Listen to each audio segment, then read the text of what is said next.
In the last video, we developed the first law of thermodynamics and explored some of its consequences. Here now, we're going to start setting the ground for the second law of thermodynamics. And to that end, we'll start first by thinking about what are called irreversible processes. So here's an amazing fact. The laws of physics absolutely allow for both of these processes to happen. This process here, we see a teacup that was precariously perched on a ledge. It falls off. It smashes into a bunch of bits. Those bits go flying all over the place. And eventually those bits collide with air molecules in the room, etc., etc. And so what we get is a smashed teacup and a very slightly warmer room.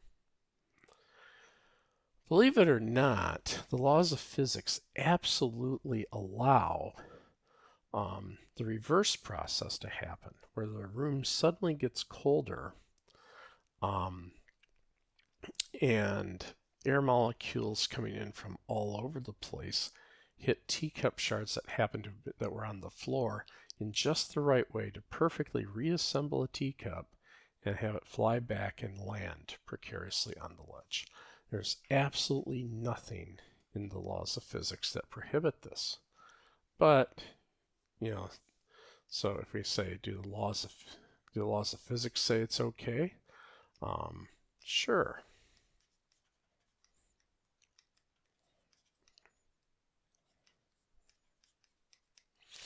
Do we actually see it?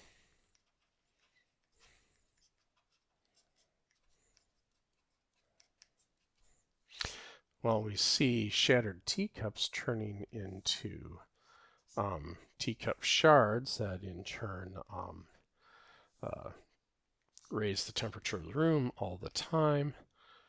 But I have to say, don't think I've ever seen the reverse process occur. So the laws of physics say they're both fine, but we only ever actually see the first one. So such a process is what we call an irreversible process. Now, this means that we have to somehow be able, because irreversible processes are a thing, we have to somehow be able to define a direction. We have to say that an irreversible process evolves in the direction of some increasing variable or other. So in an attempt to do that, let's postulate the existence of a quantity called entropy, and we'll give it the symbol capital S. And we will say, we'll define it only so far as its change. In the next series of videos, we'll make it an exact number. But for now, we can say if we had some sort of isothermal process, it would be the ratio of the heat transfer to the temperature. And if for any other process, if the temperature change is small,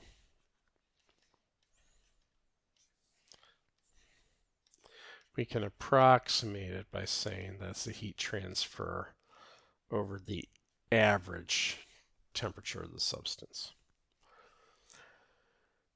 Now, since this is a thing giving us a direction, what we're going to say is that for an irreversible process,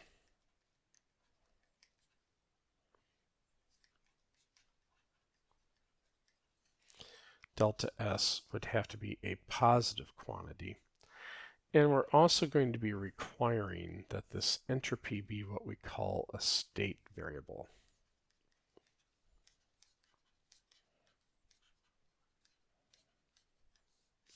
So it depends only on the initial and final states of the system.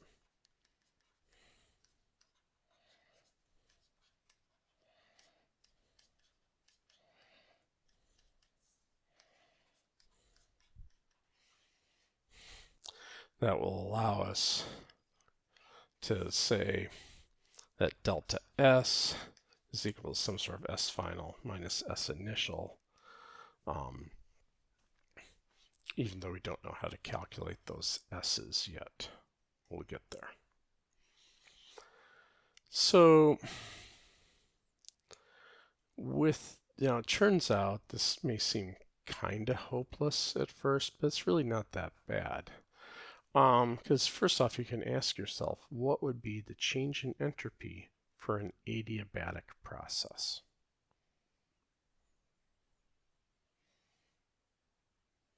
Okay, so hopefully you paused and thought about that for a sec.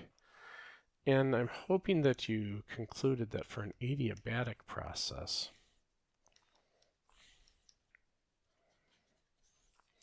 delta S is 0. And this is because, remember, that there is no heat transfer in an adiabatic process. And since we're saying that delta S is a heat transfer over the temperature, even though the temperature is changing, since there's no heat transfer anywhere along it, the entropy does not change. So it turns out that if we want to find the change in entropy between any two states, even if the process is one where it evolves in such a messy way that we cannot meaningfully draw a line that connects them because it doesn't have well-defined pressures and volumes along the way, all we have to do is be able to imagine a process that would connect these, since we say that if we're at this state here, we're always going to have the same value of S at this state, and we'll always have the same value of S at this final state, regardless of how we got there. All we have to do is be able to imagine a process where we would do that. And so what we can do is we can imagine first doing an isothermal, some sort of isothermal process, in this case an expansion,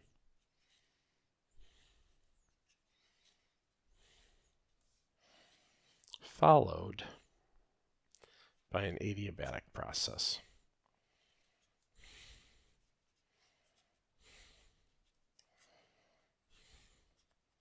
So you just have to figure out where that point is that allows us to segue from the one to the other to connect the 2 points in question. This is going to be where we have a change in entropy, and this is going to be the part where we don't. But we know how to calculate this. It's equal to the heat transfer over the temperature there. And here, even though the temperature is changing because there's never any heat transfer, delta S is 0. So we just figure out how to connect the two states between an isotherm and an adiabat, and then calculate that. So that's how we can do that. So this gets us to the first form of the second law of thermodynamics, now that we've done that.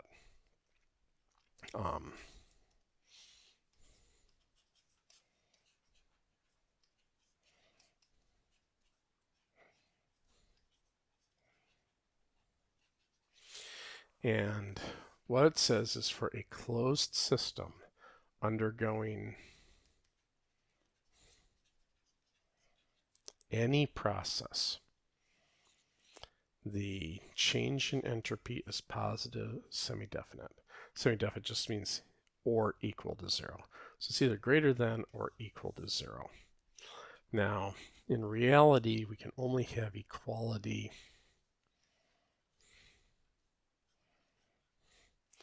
only if reversible. And reversible processes don't happen in the real world, just for the simple fact that in order for a process to be truly reversible, it would have to take literally forever to run. And since we're not waiting around that long, in practice you can drop the equal sign and just say that the change in entropy has to increase. So those of you who may already have some exposure, say from a chemistry class or whatever, You're probably jumping ahead to saying that this is some sort of statement that the universe heads towards disorder. I'm going to quibble with that a bit, but that's going to be for a future video. For now, what we have is an arrow of time, and this is the first and the most accessible of the arrows of time that physicists have found. And this is saying that time flows in the direction of increasing entropy.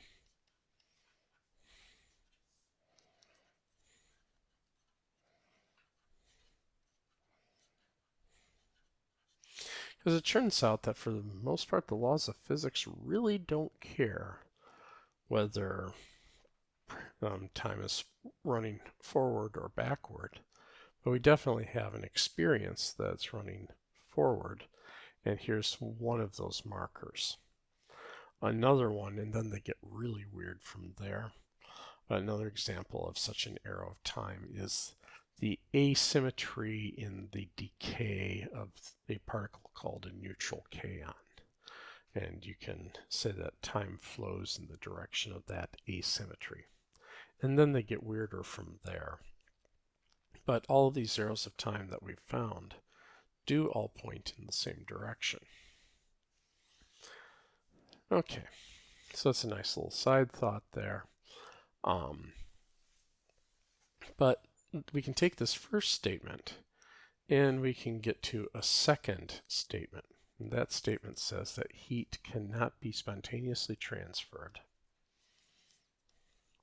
Most of these alternate statements are usually statements of impossibility.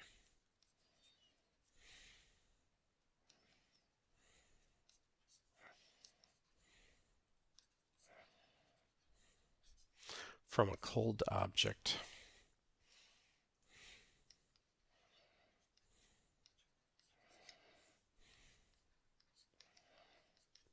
to a hot one. And again, you can take any of these statements and play with them to get any other one, but just to give a flavor for this, we can take this statement here and get this one here. So let's think about that hypothetical heat transfer diagram that we were trashing last time. So this one cannot actually happen.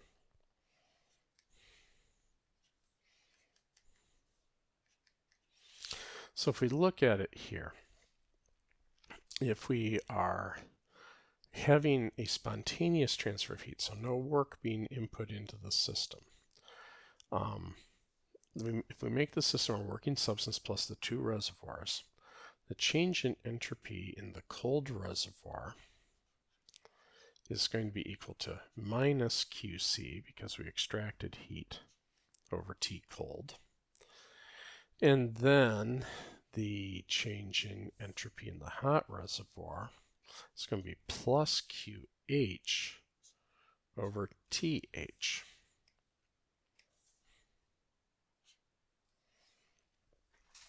Now, we already, for this transfer here, because there's no work being input or output, we can say that Q hot equals Q cold, just plain equals Q.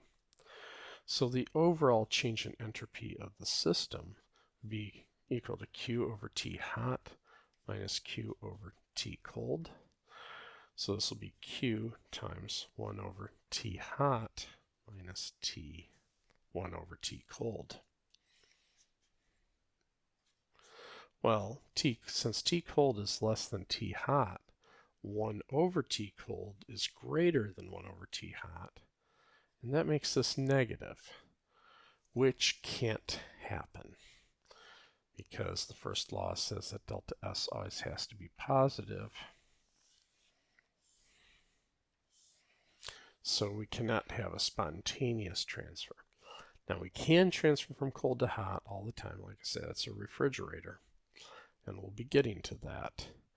But it cannot spontaneously go from cold to hot, as that would require a negative change in entropy of the system.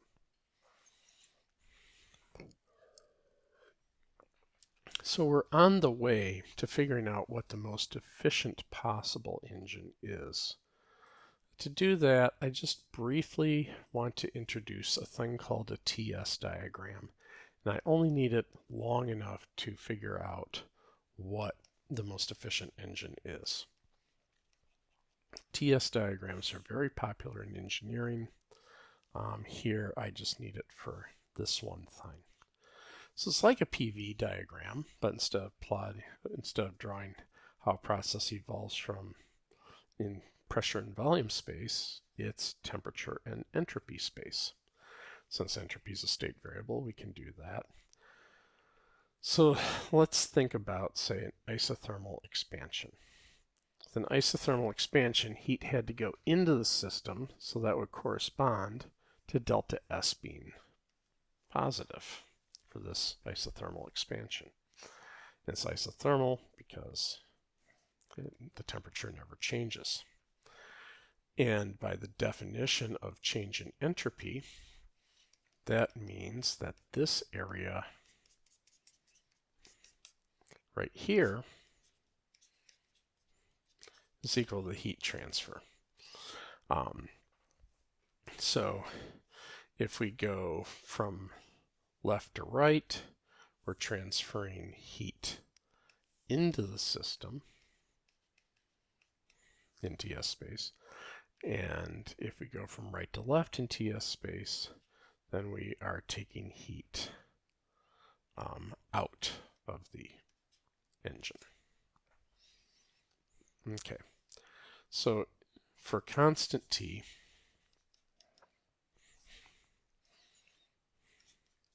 we can take our definition of entropy and rework it to say that Q is equal to T delta S. And this allows us to figure out what our most efficient possible heat engine could look like. And there's a name for the cycle. It's called the Carnot Cycle. I know it's spelled Carnot, but it's pronounced Carnot. If we draw it in TS space, the idea is, remember that for any heat engine, you are having to connect, you're extracting heat from a hot reservoir, you're rejecting it to a cold reservoir. And our goal is to maximize the amount of work that we can do. Well, if we're on this, we extract heat from the hot reservoir, what you're going to want to do is an isothermal expansion.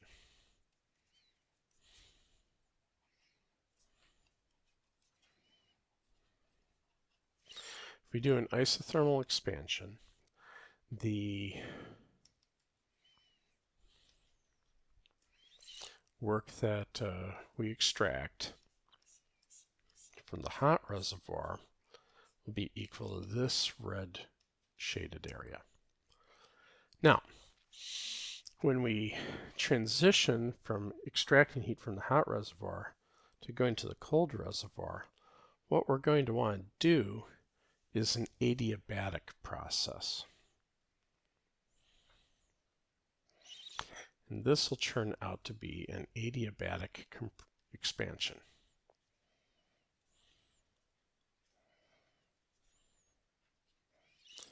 And the reason we want to do an adiabatic expansion is because since there's no change in entropy, we're not cutting away. If there's a change in entropy, then say we might have the process having to look something like this, and we would lose all of this heat that we could extract from the hot reservoir. That would be a loss. All right, so similarly, when we do the compression cycle, the compression stroke, we want to start by doing an isothermal compression.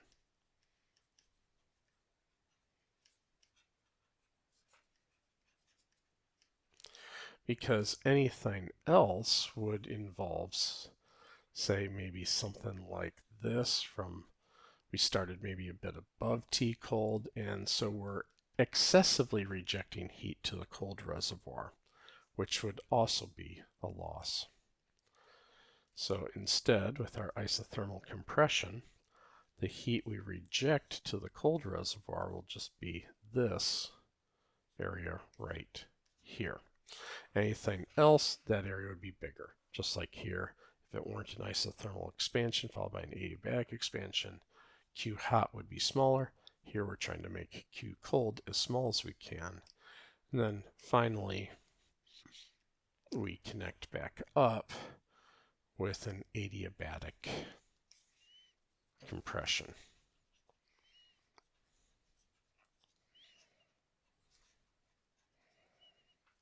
Again, just because anything else would cut a sliver out of the side, which would either mean that we lose heat that we could have gotten from the hot reservoir but didn't, or we reject heat, excess heat to the cold reservoir that we didn't need to. So what we get is that the work that we get out of this is going to be the area in the box, and that is equal to Q hot minus Q cold. Oops. Q cold as before. All right. So this is the biggest we can possibly make our work box. We made the heat from the hot reservoir as big as we can, and the heat we rejected to the cold reservoir we made as small as we can. All right, so what does this look like in PV space? Might even be worth pausing the video and trying to draw it for yourself. Okay, hopefully you did that. So if I plot P versus V, this would be my isothermal expansion,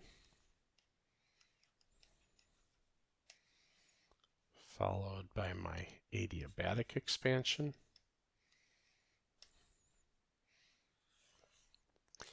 followed by my isothermal compression,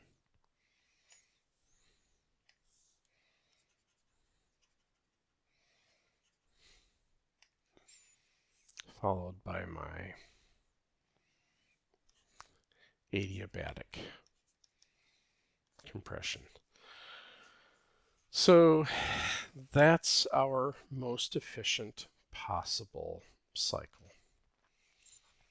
Now, looking at the different steps, the total change in entropy is going to be equal to the change in entropy from the isothermal expansion plus the change in entropy from the adiabatic expansion plus the change in entropy from the isothermal compression plus the change in entropy from the adiabatic compression. Now for the adiabats, we already worked out that the change in entropy is 0. So, and we also know if we close back on the cycle, going back into TS space, the entropy is what was when we started. So delta S is also 0. So what we get out of this is that 0 will equal, well, the isothermal expansion will be equal to Q hot over T hot, and the isothermal compression will be minus Q cold, because we're extracting heat, over T cold. So we get that Q hot over T hot equals Q cold over T cold. Okay. So if you remember from before, we said that the efficiency for any engine is what you had to pay over what you had to get. So what you had to pay is Q hot, and what you get is the work. What you had to pay was Q hot. Now the work we worked out was equal to Q hot minus Q cold. We're dividing that by Q hot. So we can write this as 1 minus Q hot over, Q cold over Q hot. So this is true for any engine. But now for this specific Carnot engine, so we'll say efficiency sub Carnot, this relation here, if I cross multiply it around, that will give me Q cold over Q hot equals T cold over T hot. So I can substitute that in and get that the Carnot efficiency will be 1 minus T cold over T hot. So this is the most efficient possible heat engine. And this is another statement of the second law of thermodynamics. It is impossible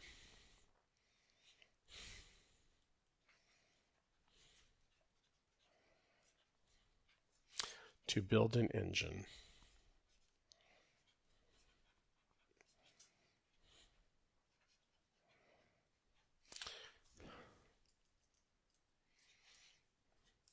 where its efficiency is greater than the Carnot efficiency. And in fact, you're not even going to get equality in practice because, again, since all of these steps in the Carnot cycle are reversible processes, these steps literally take forever to run. Now you can get really good approximations. For instance, the Stirling cycle uses isotherms but replaces these with isochores, and it's really close. So it's one of those things you can get as close as you like to Carnot efficiency, but as you get there, what happens is that the engines themselves physically become bigger and bigger and bigger, and they tend to run at slower and slower and slower RPMs. But this is why, for instance, the heat engines that run an electric power plant will always be much more efficient than, say, a car engine. Car engines are small and run at really high RPMs, so they don't get anywhere near as close to the Carnot efficiency as a building-sized engine running at comparatively low RPMs can achieve. So big stationary devices can get a lot closer to Carnot efficiency than mobile devices. Okay, we can also flip this around to say that we could imagine building a heat pump. So a heat pump is a general term for a heat engine that we're intentionally running backwards. In a heat pump, what you do, hot reservoir, cold reservoir, working substance, is you'll input work in to move heat from something cold to something hot. Now you might say for a moment, hey, wait a minute, I thought you said that heat couldn't go from cold to hot. Sure it can, as long as you do work. It just can't be done spontaneously. So your refrigerator does this all the time. Electrical energy is used to run a gas compressor whose job is to extract heat from the sandwich that's sitting in your fridge and extract it out into the heat exchanger coils on the back of your fridge to move that heat into the environment, the rest of your house. So you're moving heat from the sandwich into house, and you're moving from something cold to something hot. This is also exactly what you're doing when you run an air conditioner. You are extracting heat from the house and you are rejecting it to the hotter environment outside. Now the awesome thing about this is that you can also, say in northern climates, you could use this intentionally to heat a place. This involves flipping which is the hot and which is the cold reservoir. So in winter, when the outside is colder than the house, you can run a heat pump to move heat from the outside where it's cold into the house where it's warm. Now, why might you want to do that? Well, our figure of merit, I don't want to write efficiency because I don't want to confuse it, so I'll say COP for coefficient of performance. Still defined the same way. What you get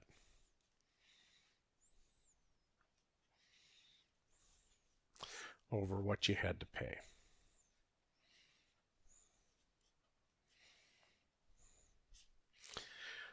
So what you get in this case is the heat you extract from the cold reservoir. What you pay is the work that went in. I will skip the derivation, but you can show that for a Carnot cycle. So this would be the max. So if we took a Carnot engine and ran it backwards to act as a heat pump, the maximum possible efficiency you could get would be the temperature of the cold reservoir over, and this is absolute temperature here, over the difference in temperatures. So if you think about that for your, for a heat pump moving heat from outside into inside, let's say it's 0 degrees C out, you're trying to keep it 20 degrees C inside the house. Well, T cold would be 273 Kelvin. T hot minus T cold would be 20 Kelvin. So when you divide the one by the other, you get something like 13.5. So what this means is that the electricity you use to move the heat you could in principle move up to 13.5 times as much heat as electrical energy you input into the system to do that. Now in practice, you're not going to get that good. It's going to be more like maybe a factor of 4 or something like that. But when you compare that to, say, running a natural gas furnace, the best you can hope for is to get all of the chemical energy out of the natural gas and oxygen and get that all into the house. Now, they've gotten pretty good with that. They're up in the high 90s%, but that isn't 4, let alone 13.5. Currently, price-wise, it's about a wash, just because at the time of recording of this, natural gas is about a quarter the price of electricity per energy equivalent, and typical real-world coefficients of performance are about a factor of 4. So it's about a wash, but if anything were to happen to, say, make electricity cheaper to generate, like, say, increasing use of wind and solar, they seem to be a lot cheaper to do. At some point, the economics of that might change. Alrighty, so in the next one, we will go and take a look at how to hit the statistical formulation of the second law of thermodynamics in the next video series. Have a good one.